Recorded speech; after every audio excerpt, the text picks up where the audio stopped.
ஸ்ரீ மாதிரே நமகா. சென்னை அடையார் சருசக்தி பீடத்திலிருந்து அருள்வாக்கம்மா ரேணுகா தேவி.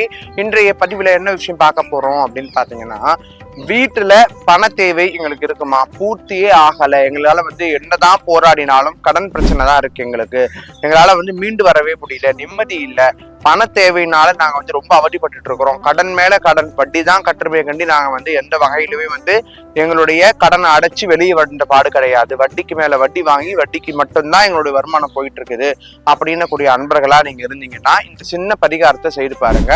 செவ்வாய்க்கிழமை வெள்ளிக்கிழமை தோறும் கோமியம் வாங்கிட்டு அந்த கோமியத்தை வீடு முழுக்க தெளிச்சுட்டு அந்த வீட்டுல உப்பு கல் போட்டு தண்ணி ஊற்றி தொடச்சிட்டு, சரிங்களா, தண்ணியில உப்பு கல் போட்டு வீட்டை தொடச்சிட்டு சாம்பிராணி புகை போடணும். சாம்பிராணியில குங்குளியம், கருங்குங்குளியம் வெண்குங்குளியம் ரெண்டு அரைச்சி ஒன்னா தூவி சாம்பிராணியோடு கலந்து போடலாம். போட்டதுக்கு அப்புறம் பீரோவுக்கும் நீங்க சாம்பிராணி போடணும். அது பீரோ குபேர மூல பக்கம் இருக்கிற மாதிரி பாத்துக்கணும். அப்படி இருந்தீங்கன்னா ரொம்ப விசேஷம். வடக்கு பார்த்து திசையில இருந்தா ரொம்ப விசேஷம். அந்த வீட்டுக்குள்ள ஒரு சின்ன வெள்ளி சொம்போ டம்ளரோ கிண்ணமோ ஏதாவது இருந்தா, வெள்ளி இருந்தா வெள்ளியில வைக்கலாம், வெண்கலம் இருந்தா வெண்கலம் வைக்கலாம், வெண்கலமும் இல்லைன்னா செப்புல வைக்கலாம், சரிங்களா. அக்ஷதை நல்ல பச்சை மஞ்சள் கலந்து அக்ஷதை நல்லா ட்ரையா நீங்க பண்ணி அக்ஷதை எடுத்து வச்சுக்கணும். அது கூட 2 ஏலக்காய் 2 கிராம்பு போட்டு கொஞ்சம் பச்சை கற்பூரம், ஒரே ஒரு கொம்பு மஞ்சள் அல்லது விரலி மஞ்சள் ஏதாவது ஒரு மஞ்சளை வச்சுட்டு டெய்லி வெள்ளிக்கிழமை தோறும் மகாலட்சுமி நினைச்சு ₹1 நாணயம் அதில் போட்டு வரணும். அப்படி போட்டு வரீங்க அப்படின்னு சொல்லும்போது, வீரோல வச்சு போட்டு வரும்போது உங்களுடைய சேமிப்பு அதிகமா ஆகும், உங்களுடைய கடன் பிரச்சனை புரியும். குறிப்பா இதை குளிகை நேரத்துல நீங்க பண்ணும்பொழுது உங்களுடைய கடன் பிரச்சனை கண்டிப்பா நிவர்த்தி ஆகும்.